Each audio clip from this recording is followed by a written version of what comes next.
Bienvenue dans le premier épisode de Tutorisu qui sera l'émission où je vous présenterai la WWE et comment elle fonctionne. Aujourd'hui, nous allons tout simplement voir comment fonctionne un match, bref, le strict minimum pour savoir ce qu'il se passe sous vos yeux. Le reste sera pour les vidéos suivantes. À chaque épisode de Tutorisu, je vais me servir du jeu WWE 2K17 pour illustrer mes propos parce que ça va être un peu plus clair et parce que j'aurais des soucis si je mettais les images officielles de la WWE. Bref, passons au générique.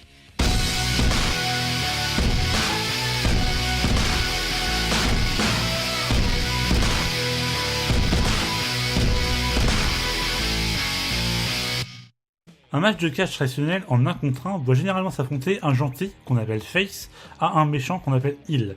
Mais ça, ce n'est que la théorie. Ces matchs sont des sortes de chorégraphies. Ils sont généralement plus lents ou du moins plus codifiés que les vrais combats entre guillemets. Les superstars de la WWE ne se tapent pas dessus bêtement, elles enchaînent les prises.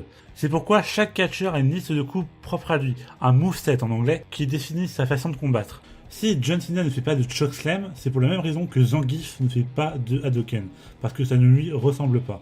Pour caricaturer, on va séparer les movesets et donc les catcheurs en 4 catégories. Les high flyers qui font des prises aériennes et prennent des risques, les brawlers qui pratiquent un catch direct et chaotique, les techniciens qui utilisent généralement des prises classiques proches de la lutte olympique, et les big guys qui sont imposants et puissants à défaut d'être agiles. Comme je l'ai dit, c'est une séparation qui est très exagérée parce que la majorité des catcheurs mélangent les genres. En plus de leur moveset, les catcheurs ont 2 atouts pour gagner. D'abord leur prise signature ou prise spéciale, des mouvements facilement identifiables par le public qui font plus mal que les prises normales. Et puis il y a les prises de finition ou finisher, une ou plusieurs prises dévastatrices qui les fait souvent gagner. Quelques superstars ont même ce qu'on appelle un super finisher qui est une prise vraiment plus impressionnante qu'ils effectuent rarement.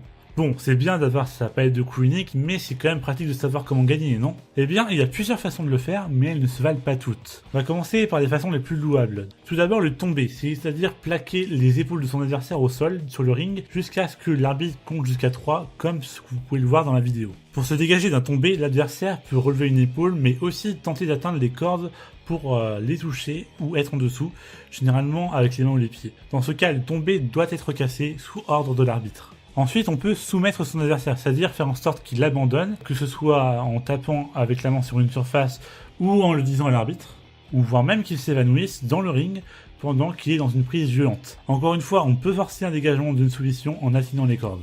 Le tomber et la soumission sont les 2 seules conditions de victoire qui permettent de gagner un titre s'il est en jeu, parce qu'elles sont considérées comme légitimes. Il existe une 3e façon de gagner un titre, qui est le fait que l'arbitre arrête un match à sens unique, mais elle est extrêmement rare. Voyons maintenant les autres façons de gagner ou plutôt de perdre un match. Il y a la disqualification. Elle arrive quand un catcheur fait une chose interdite. Les causes de disqualification les plus courantes sont l'intervention d'un catcheur extérieur au match, l'utilisation d'un objet contre son adversaire, frapper dans les cordes ou dans les coins pendant 5 secondes, ou encore un coup dans les parties génitales. Un classique. Cela dit, il est extrêmement facile de distraire un arbitre de catch et la triche est monnaie courante. On peut également parler du décompte à l'extérieur. Quand vous sortez du ring, l'arbitre lance un compte de 10. Si vous n'êtes pas revenu après 10 dans le ring, vous avez perdu. Bref, tout ça c'est pour les matchs normaux, mais il existe des situations pour imposer une autre condition de victoire ou pour supprimer certaines règles. Voici une sélection des plus courantes. Les matchs tag, c'est-à-dire les matchs à 2 contre 2.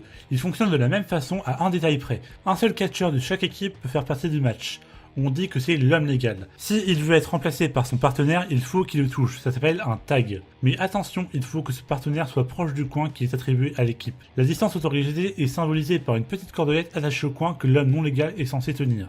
Un match sans disqualification, aussi appelé un street fight ou un no holds barred. Comme son nom l'indique, dans ce match, l'arbitre ne peut pas disqualifier un catcheur.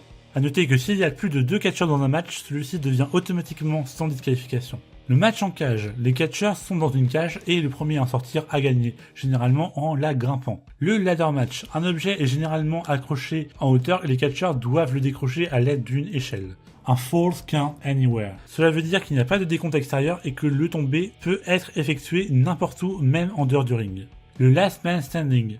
On gagne le match si son adversaire ne se relève pas après un compte de 10 de l'arbitre. Enfin, la Battle Royale. C'est plein de catcheurs qui s'affrontent en même temps. Un catcheur est éliminé s'il passe par-dessus la 3e corde et si ses pieds touchent le sol. Le dernier catcheur qui reste remporte le match. Bref, voilà pour les bases, mais il y a encore beaucoup de subtilités à évoquer, mais ce sera pour les prochaines vidéos. A plus!